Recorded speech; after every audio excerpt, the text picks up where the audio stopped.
Hello and welcome back to our second video covering mental models. This time we're going to look at regression to the mean. Now this is a great mental model that will help you predict future results and interpret data more accurately. What regression to the mean proposes is that over time, numbers with fluctuating values will gravitate towards their average value. There's a few ways that this can be interpreted incorrectly, and I think the number one thing to avoid thinking is what goes up must come down and what goes down must come up. That is the incorrect way to think about this, and we're going to do a quick mental exercise that is going to help get us in the right mindset for learning about the underlying mechanics behind regression to the mean.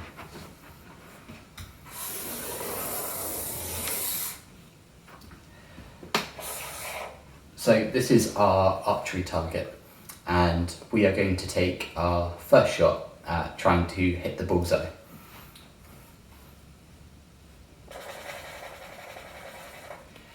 And we don't do too badly. We get a lot of beginner's luck and we're not too far away from hitting the target. What I want to ask now is, on our second shot, are we more likely to do better or worse? We are a beginner, so there's not much skill involved in this. A lot of it is just random chance. And the correct answer is that we are more likely to do worse. So in order to do better, we effectively need to come within this circle. Please excuse the dodgy drawing. And this is actually a pretty small target. For us to do worse, we can actually hit anywhere between here and here, which is obviously a much larger target between here and here. So just on the surface area of the circle alone, we are more likely to land a shot within this region than we are within this region, and therefore we are more likely to do worse. And I want you to keep this concept in mind. For our regression to the mean example, we're going to look at sales of a car dealership. And our car dealership has a maximum stock of 20 cars that we keep on site, and we can sell in a week anywhere between 0 cars and 20 cars. On average, we've observed that we normally sell 10 cars a week, and that is where our mean is. In line with that, we see sales generally hover around our mean. But what happens when we have an outlier? We sell 19 cars in this week. Do we expect to do better or worse in the previous week? Thankfully, if we think back to our archery example, we know that we are more likely to do worse, and we're more likely to do worse because we have a larger target.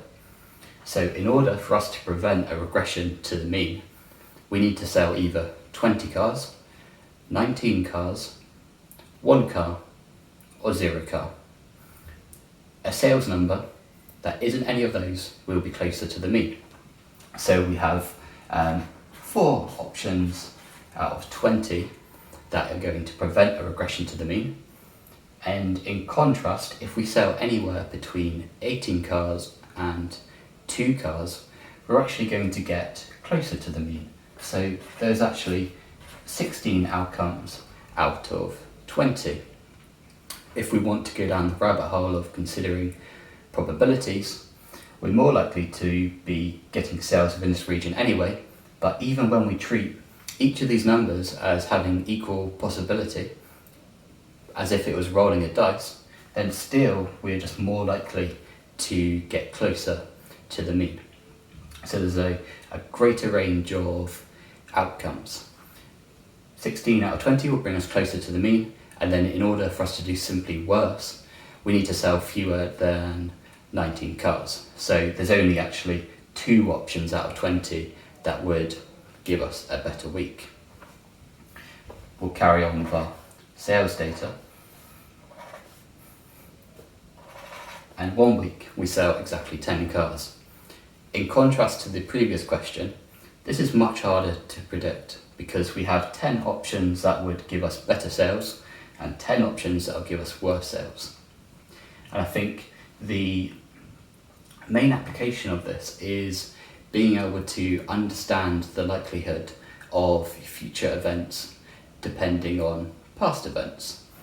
And I think you need to consider your regression to the mean trend when conducting marketing activity. So there is a huge bias for humans to ignore regression to the mean. Consider this example. We have a really bad week where we sell just 2 cars. Most car dealerships in this example will ramp up their marketing activity. And for example, they could start emailing customers, running price discounts, advertising on the radio, and the next week sales go up to 9.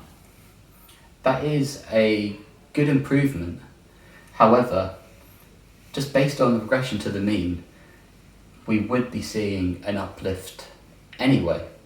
So we can't just completely attribute that down to marketing activity. We need to consider that our regression to the mean would have taken us back up into this boundary of expected results.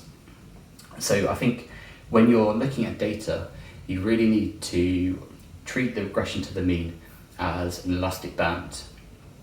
The further you get away from it, the more likely you are to snap back towards the middle, because there are fewer possible outcomes the further you get away.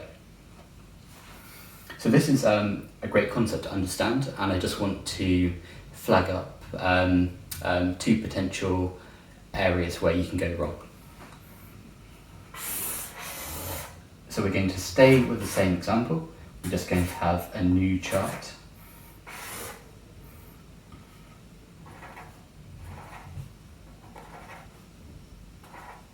And we are expecting an average of 10 car sales a week. But what happens if we start to observe this instead?